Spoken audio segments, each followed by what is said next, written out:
this is what we've been waiting for, is to get this opportunity to play for this state championship. And now we're here. But he's had a couple big runs this season for us. But it was a great job at the point of attack of our offensive line. Franchini, play fake, looking, going deep. Tyson's open, pitch and catch, touchdown. Right now, it's whatever it takes.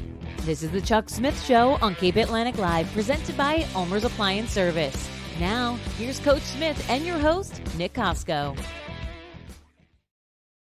What's going on, everybody? Welcome into the Chuck Smith Show right here on Cape Atlantic Live, presented by Ulmer's Appliance Service. I'm your host, Nick Kosko. With me, as he is every week, is Mainland head coach Chuck Smith. Coach, pleased to talk to you again. And I know this was a big win for you guys on Friday night, 31-0 over Cherokee. Big American Division game in the West Jersey Football League. You guys are now 3-1. Just what a bounce back after a tough loss to Millville. Just take me through the roller coaster emotions of last week, just turning the page and all of a sudden getting a huge win over a sectional champ in Group 5 last year. Yeah, thanks, Nick.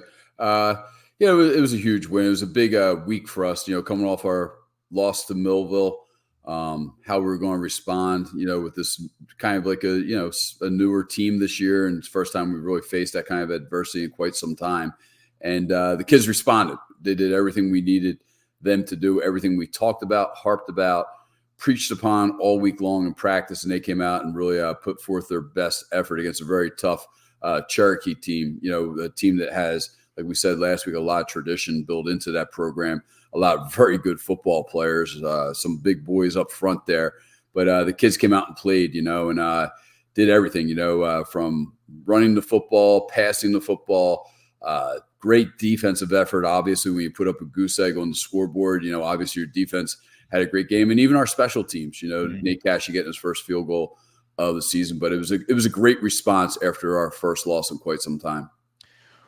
I know we talked about it last week with the challenge of a team like Cherokee, big school, and they have a lot of big bodies, really talented trenches when it comes to the offensive defensive line. We saw their skill guys very talented. Their running back, Murad Canfield, he had some good runs against you guys, but to be able to shut that team out and kind of control the game, especially, and we'll go over some highlights in a little bit. But that game was seemingly like they were almost getting back into it, but you had just timely stops on defense. Was there a transition from last week where you guys kind of contained Millville's offense and, until the latter stages of the game? Did you use some of the same principles as last week to contain this high-powered Cherokee offense? Yeah, I mean, every week we try to get better. You try to learn from your mistakes the week before. And, I think the kids saw what they could have done better against Millville. I'm not saying we would have won the game if we would have done all those things. Millville's a tremendous team.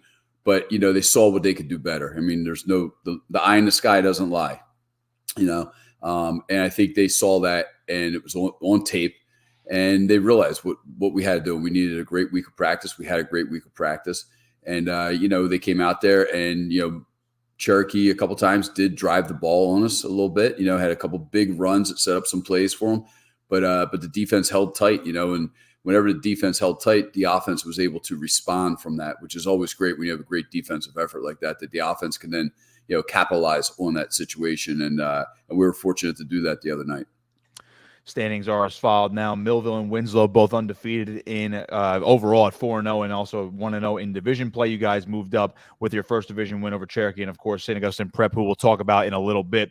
They're your next opponent on Friday night, so you guys are tied in the division. Of course, Cherokee 2-2, just two tough division losses. But again, just goes to show you how loaded that division is this year based on the talent from last year and the carryover into this year. So when you talk about the depth you guys have, Rocco DiBiaso, I think, was the first one to come to everyone's mind. He got banged up in that game, looked like a leg injury, could not come back in, but it seemed like you guys really had no problems. His younger brother Lucas stepped in. He had Chase Hogue as well at running back. It just seems like we talk about the depth last year and coming into this season.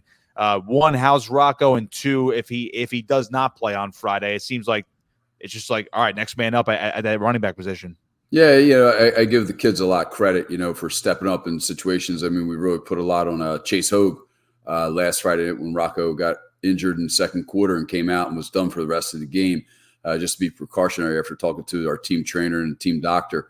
But then all of a sudden Chase had to carry the load at the running back position in the backfield, and we didn't have as much flexibility with our rotations at the wings and so forth. But the other kids stepped up and played and did a commendable job there. Speaking of Lucas and our freshman that we have, Dylan Dylan Granzow and Liam Kennedy, and of course Chase, who I talked about before, and of course our quarterback too. He had to pick up some of the slack also, because it's not just about the running backs; it's about the entire backfield.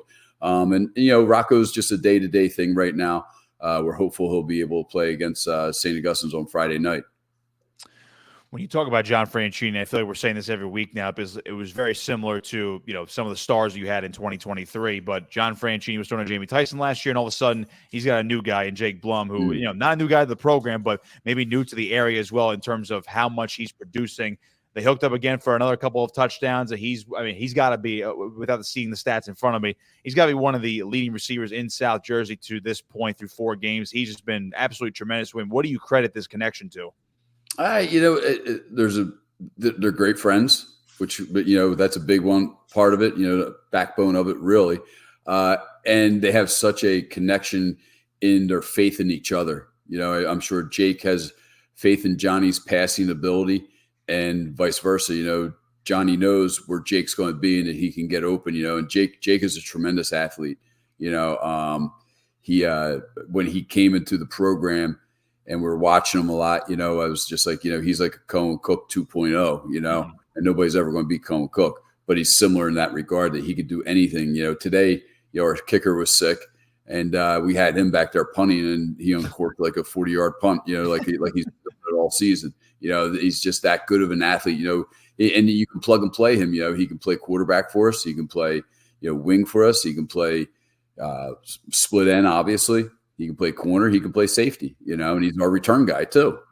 He's all over the place. But I think it's a unique bond that the two of them have. And it's always special when you have that kind of connection at this level in high school, at any level, really. You talk about any of the great teams, there was always a great quarterback-receiver combination, whether it was the NFL, collegiate football, high school football. And so, we're just fortunate to have this going right now.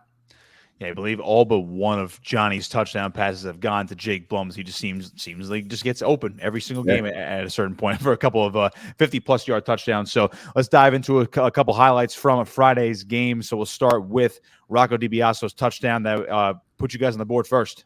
Yeah, this is just a great effort by Rocco, first of all, of not stopping and the cutback ability of him, but also of the hustle of the team. You can see all the green jerseys going to the opposite side of the field. And a lot of those guys, their job is to get in the way of somebody else, to lead the interference. And when Rocco starts to cut it back, those guys, their hustle across the field helps to set up that cutback for him. You can see here our left tackle is already across the field on that play. And the split end, Jake Blum gets in the way of a guy, and, it enables that to come. And then, Johnny gets to escort him into the end zone right there in front of our Ring of Honor people in the end zone right there. It was a good way to start the game, And we knew we had to have, hit all cylinders against a great Cherokee team. Before I get into the next highlight, what was that like, having the Ring of Honor guys? Not to get too sidetracked here, but it seems like that was a great way to honor them at halftime. They're all in attendance, the extra bleachers right in front of the end zone. And just, as you just mentioned, how Rocco scoring that first touchdown right in front of all the Mainland legends. Yeah, it was a special night. I think it was a special night, not only for the honorees, but for our football team, because earlier at our team meeting, I brought those guys in and introduced them to the team. And it was a neat experience, even for me being an old Mainland guy, to see some of those honorees get a little teary-eyed when they walked in and met the team, and the team gave them a standing ovation and presented them with some gifts and things like that. And it was just a special night to have all of them there with their families. All of them brought multiple people with them. You saw that in the end zone. And I think the other part was the pride that they still have in their high school football team. On that touchdown right there, there's a couple photographs I've seen from there with the alumni high-fiving the kids in the end zone. So it was just a great night and special night at Mainland. And it's just neat to see those guys come back after so many years to walk out on that field again, and be honored, rightfully so. They definitely put on a show for the legends of the high school. So let's get into the next highlight right here. This is on defense. Got to give them a shout out. Big 4th down stop right here, Coach. And again, I think Cherokee maybe a tush push a little bit too far away on this 4th and 2, maybe even 3 here. Yeah, a lot of credit to our interior line led by TJ McBall last week. Had a tremendous game, big number 75. But, we had seen Cherokee do that a few times in film. And literally, they were gaining 5 yards a clip every time they did it. It was a play that we were worried about in a short yard situation like this. But it was a big momentum shifter, in the game. To be able to stop them from shoving it right down our throat, to say the least, and come up with a big 4th down start. We had another one later in the game after they recovered that onside kick to start the second half, which was a great play by them. And then we were able to do the same thing, stop them on a big 4th down play again, and turn the momentum back to us again. On the ensuing drive for you guys, and again, it ended with a John Franchini touchdown to Jake Blum. But I want to highlight this throw right here where he just absolutely rifles it over the middle for this big 1st down on 3rd down. Yeah, the thing, I've noticed with John's a very accurate passer, has a great touch on the football. And I haven't seen too many of those types of passes where he really had to use his arm strength and put it in a particular spot. And that was a huge play because that was 3rd and long for us. To keep the drive going. We don't get a significant gain on this play. We're probably punting the ball, and this led to a score eventually. But you can see the pocket presence of John, just moving out, rolling out, feeling the pressure from the inside, taking a little bit to his left. And, not only was it a great throw by him at the marker, but it was also a great catch because Liam Kennedy makes the catch there in traffic and gets hit and holds on to a tough ball to catch. But that was a big play early on for us. As you mentioned, it was only a 7-0 ball game, leads to a touchdown on the drive to go up 14-0. So we'll skip ahead to the second half. This was Johnny's second touchdown pass to Jake Blum, and this pretty much put the game out of reach midway through the third quarter. Yeah, this is just that special connection that they have and a great adjustment. I mean, Jake had some great adjustments on passes throughout the evening. I think he only had 4 catches, but 2 of them he just makes the play. His first touchdown catch earlier in the game and a big play down the sideline later. But John, he's a true quarterback. You could see before he releases the ball, he takes a shot right as he releases it here. And for him to stand in there in the face of that, and that's just the confidence that he has, going through his checks and then just taking, we always say long and incomplete's not too bad either, and we just were fortunate that he was able to complete that pass for a score. Yeah, as we mentioned over the past couple of weeks, his arm just seemingly is about twice as strong as it was last year. And that's pretty good. When he's only a junior, and you're going to have him again for 2025. So let's look ahead to the St. Augustine Prep game coming up this week. This is in a couple days now. On Friday, you guys hit the road, so you're away from the corral, and you guys love playing the corral. I mean, I can't remember even the last time you guys lost at home. So going on the road, a little bit more challenging this week. Just right off the bat, the Prep's been really good this year, but they're coming off their first lost 21-7 to Winslow last week. Again, fellow division opponent of yours. But when you look at St. Augustine Prep and again, the tradition they have in South Jersey and just trying to compete with the other big private schools up in North Jersey where, those teams have been dominating the state for such a long time. What is unique about going to the Prep and playing that team, considering they're still an old school Cape Atlantic League rival, but they also are on that other level where they're playing schools from other states and they're playing those North Jersey powers? Yeah, well, I'm not a particular fan of the non-publics. Obviously, I'm a public school guy. But we're playing against kind of an all-star team with a lot of big kids, and some of those kids have some significant offers, and that's a tribute to their playing ability. But is it a rival? It's not really a rival for us, but it's a great game to go and play against a team that has so many elite players. And the size that they possess is unbelievable at this high school level. And I remember when we played them a few years back when last year's class were freshmen and we played out there and they took it to us. But the size difference was just unbelievable. You couldn't even see our defensive line or offensive line at times on the camera angle of the film because their guys were so much bigger than us. But the Prep is a well-coached team. Coach Lancette has been around a long, long time, had tremendous success at Hamilton. Has put together a nice program at the Prep. And, they've been in the playoff race, it seems like every year since he's been out there. And they seem to kind of inch up a little bit closer and closer to getting that state title at the non-public level. But it'll be a big test for us, another big physical match for us, similar to what Cherokee brought to the corral last week.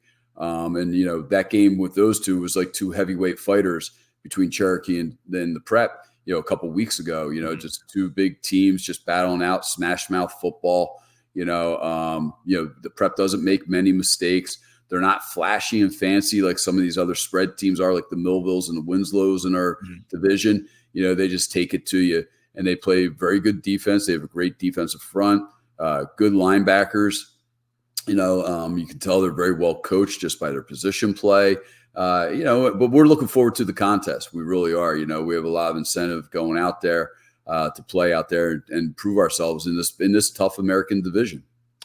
Sticking with their offense first, guys like quarterback Ryan Stower, their running back Julian Turney, who Matt and I saw on Cape Atlantic Live when we did Holy Spirit St. Augustine Prep just last season. That kid's a loaded running back. He can run really fast, and he can obviously run you over as well. And of course, wide receiver Liam Flynn. Seems like those three guys are the ones that really stand out on offense. That trio right there. How do you combat somebody like that, considering what you've seen already, where you've seen the power attacks from certain teams? You've seen guys like Luzier Brooks, who's going to Alabama, who's an all-star wide receiver. How do you attack this trio of the Prep?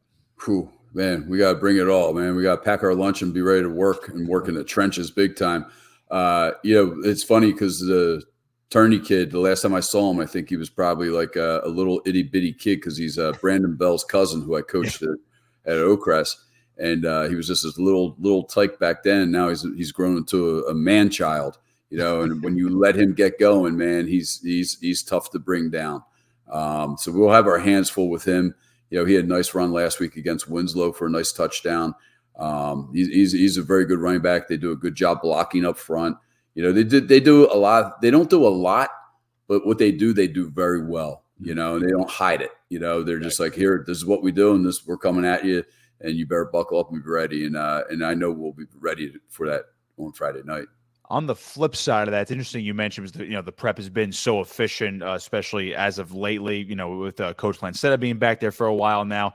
On their defensive side, it seems like, everyone's pretty big, everyone's pretty fast, but the linebackers have always stood out to me over the past couple of years for them, including Matt Bonchak, their middle linebacker, and Julian Giambuzzi as well. It seems like that tandem at linebacker is always racking up tackles, particularly Bonchak, who's just one of the tougher guys, I would say, in the county or around South Jersey. When you talk about going against those guys and just getting into the second level or the back end of the front seven, with your offensive line, your depth at running back, and your ability to run that wing team, the power type of offense, how do you combat those guys? I mean, is it just a matter of you better hope you get a hold of them, otherwise they're going to shed a lot of blocks? Yeah, hey, listen, they're going to make plays. Whenever you play good teams, those teams are going to make plays too. You just hope you make more plays than they do.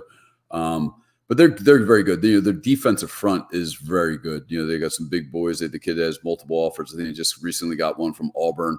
And whenever you have a good front in front of you, it makes your linebacker play a lot better. I know we've benefited from that over the years also, with having a great defensive front and allow your linebackers a little bit more freedom to make plays. And they do a good job at it. Their defensive front in the box there between the D-line and the linebacking core is very solid. We're going to have to bring our best, to execute our blocking schemes and passing schemes and all that stuff on Friday night. But this is what it is. When you play good teams, you expect a battle, and you don't expect any blowouts or anything like that. You expect it to go all the way to the end. That's what we expect Friday night, to be ready for, going all the way 48 minutes.